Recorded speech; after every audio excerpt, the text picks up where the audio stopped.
Daffodils are probably one of the most popular bulbs to grow, and the good news is they're also incredibly easy, so they're perfect for a novice gardener and of course a more experienced gardener.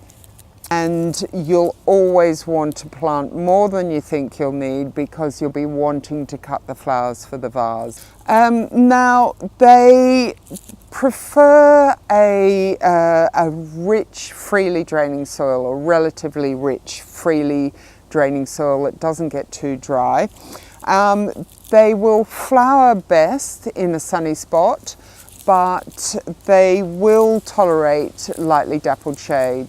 So before you plant, dig in some composted organic matter and plant the bulbs roughly 3 times their height.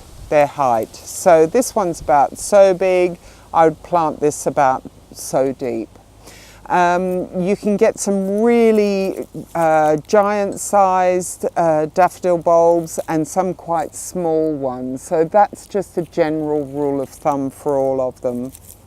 So once they're in the ground, just water them when the soil gets quite dry.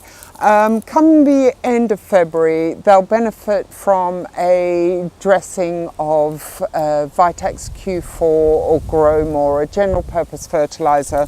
If you're growing them in pots and you want to keep them in pots because they don't need to be lifted each year, they will produce more flowers the following year if you feed them regularly with a high potash fertiliser such as Tomerite.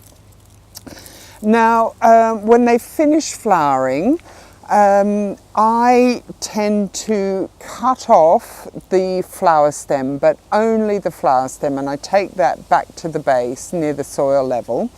And it's really important that you leave all the foliage intact and you let it die down naturally.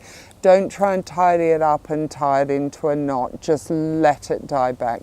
This bulb is like a storage unit, and it's got all the energy it needs to produce the next season's crop of flowers. So by cutting off the flower stem, what you're doing is stopping the plant putting that energy into producing seed.